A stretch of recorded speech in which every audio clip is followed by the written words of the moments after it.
Hello sewing friends, Slap Happy Sewing. I have been away for a while, I know. I don't know what sewing vloggers are supposed to do when they're not doing a whole lot of sewing. There's not much to report. But what I would like to bring you up to speed with where I'm at in my life, in case you're interested. And I do have one make to show you. So if you just want to see the make, just scroll to the end of the video and it will be there. So in the last few weeks, kind of switched over my wardrobe and put away my winter jumpers and moved from winter to summer clothes. Although it hasn't really been that warm, it's been kind of up and down, windy, often a bit cloudy and wet and not overly warm. So hopefully from now on we'll be getting into summer, but I've been put away all my jumpers and then kind of regretted it a little bit for a while. I am well aware that I still have way too many clothes, and I don't know if you find this, but that is one thing that puts me off sewing a bit, is I don't want to just make more and more clothes. I don't really need to acquire clothes at the rate of, 1 or 2 items a week. But what I would like to do is replace some of the clothes that I've got. Some of my clothes are quite old. Even some of my me-mades are quite old. I'd like to replace them with nicer things that perhaps are one step up from what I've done before, which means me being a bit more careful and a little bit more creative. The frugal part of me needs to hold on to clothes in case I might wear them, but the minimalist part of me wants to have a much more curated, better quality, much more loved wardrobe of far less clothes. So you can see there's a bit of a tension there, but I'm working through it. I have been altering some of my clothes to try and make them more wearable, with varying success. This top, this is the Amuse Boho dress. I liked it, and I've worn it. It's a tunic and I have worn it quite a bit, but I always found that it slipped off my shoulders. It was too big. So I have found a very good fix for that is to take something out of the back neck, either put in some darts or find some way of just taking something out of the top of the shoulders and the back neck, and somehow or other that seems to fix an awful lot of my fit problems with clothing. I guess because I'm a busty apple shaped person, but my back is probably a bit smaller than my front. Yeah, another thing I find is I've got a few dresses, but I'm a bit wary about cycling with a dress on. Although I have a proper bike, it ought to be okay. It's got mud guards and everything. I ought to try that out. But I also find that there's a kind of a lack of places to go to wear anything beyond a kind of casual dress. So I need to think about that in the future and make clothes for the lifestyle, because if I do go into retirement, I'm going to probably need more casual clothes than I even have now.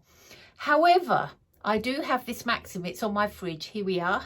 It says, use the good dishes, wear and enjoy your favourite things, and let go of the rest. So I am trying to live by that maxim too, and wear the nicest things that I can every day in the house, even if only I see them, because I get pleasure from them. Well, I'm going to cut through to some footage I took a little while ago, really explaining what's been going on in my life in terms of the move and redundancy and so forth. So without further ado, I'll cut to that now.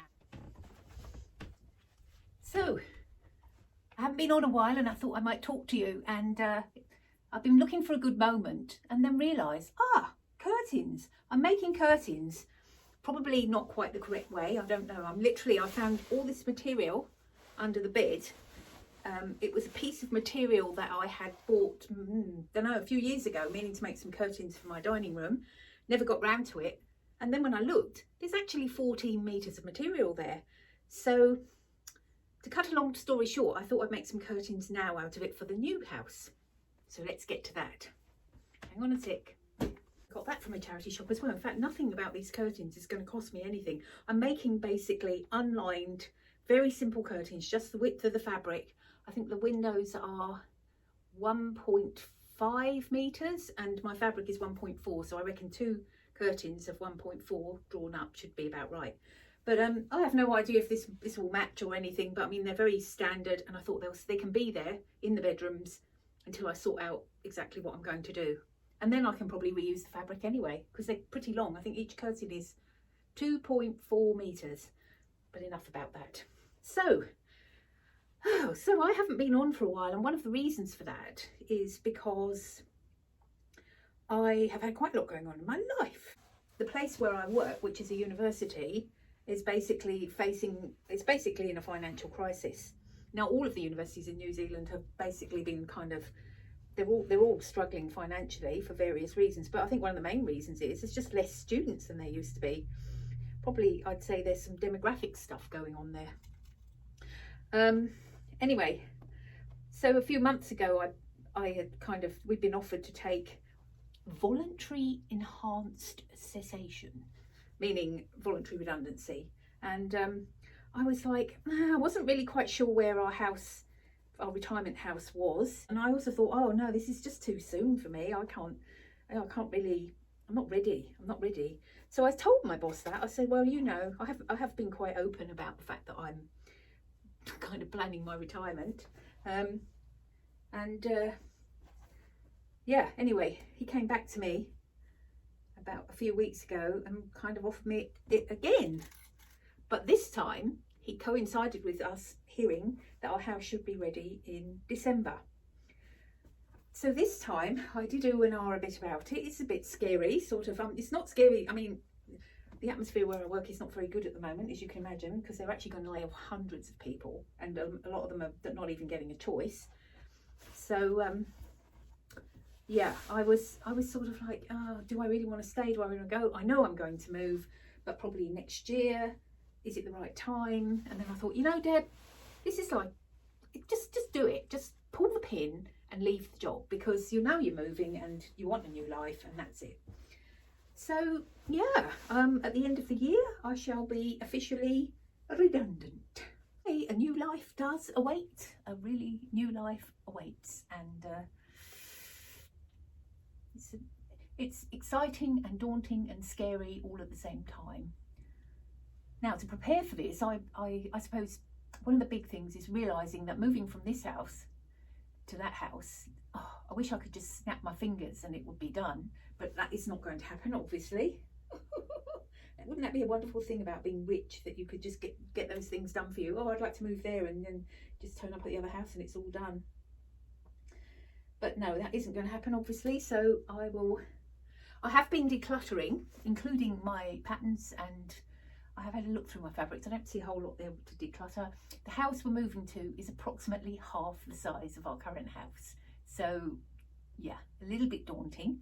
I said, because we're going to be moving to the South Island, I sort of said, well, my view is like, I don't really want to take it unless I know there's somewhere to put it in the other house, because it's a different type of a house and much smaller. So what we're going to do is go down there, write a list of everything that's in this house, all the furniture I'm talking about, write a list of it all, and then see what can be used down at that house. And we are not going to ship anything down unless there's a place for it to go. And I think at the end of the day, when this house is sold, and that's another story, we'll be just basically either selling or donating a lot of the furniture that's left. But it's none of it's anything special. So yeah, quite an interesting process. So I better just get on with this for now, and I'll catch up with you tomorrow. That I'm wearing, this is a cashmerette Concord, I think. Might be a Pembroke. No, I think it's a Concord. And then it's getting very raggy, actually. And this on the top is an upcycle. It was a denim shirt that I bought in a charity shop, but it was too big on the shoulders. But then when you look, it actually had this gathers at the back. If I turn it around, you'll be able to see. So what I did was I just turned the gathers into tucks. And I'm finding that actually on a lot of clothes, if they're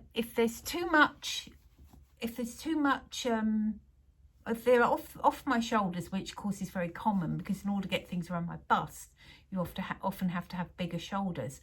But if there's a way to actually take a bit out of the back neck, that usually works really well for me. and we'll make something fit. And I guess that's because, you know, as long as I can get something out of the neck and shoulders, I always need the space in the bust.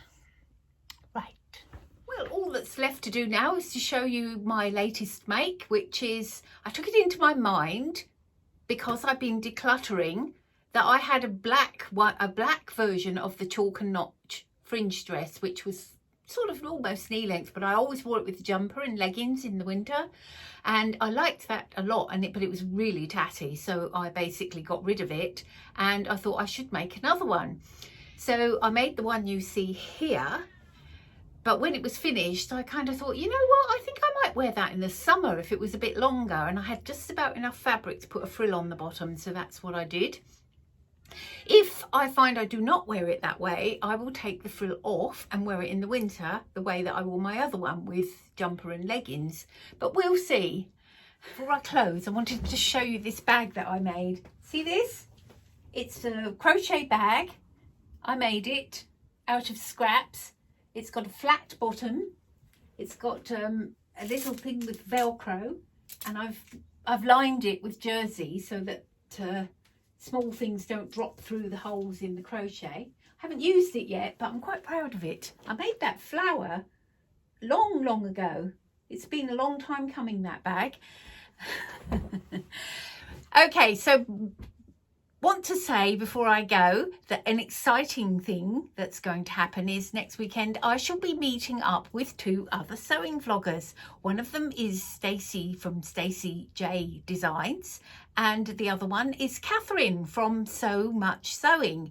And I'm really excited about this because I don't often get to see other sewing vloggers, and being out here in New Zealand, we're a little bit thin on the ground. So, but this is all due to Catherine, who has basically brought us together and organised it. So thank you, Catherine. Looking forward to it, and maybe we'll have something to report from that little escapade. I think all that I want to say is thank you for watching, of course, and that if you would like to see more of my videos, generally they're not so chatty as this, but they are more directed around makes, please subscribe. I promise you I will never be spamming you. I don't make videos that often.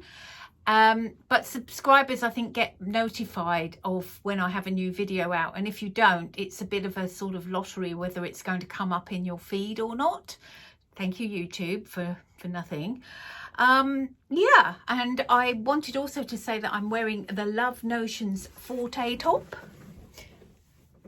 Yeah.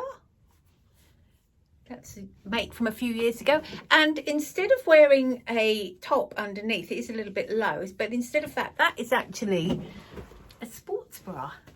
A nice little tip is some of these sports bras come up quite high and they act as if you're wearing a top underneath, which is quite good without having to wear a whole other layer as well. So that I'm finding that's working quite well. So I'll pass that tip on to you, any of you who might find that useful. Right, so I'm going to say goodbye for now, and I will talk to you very, very soon. Bye.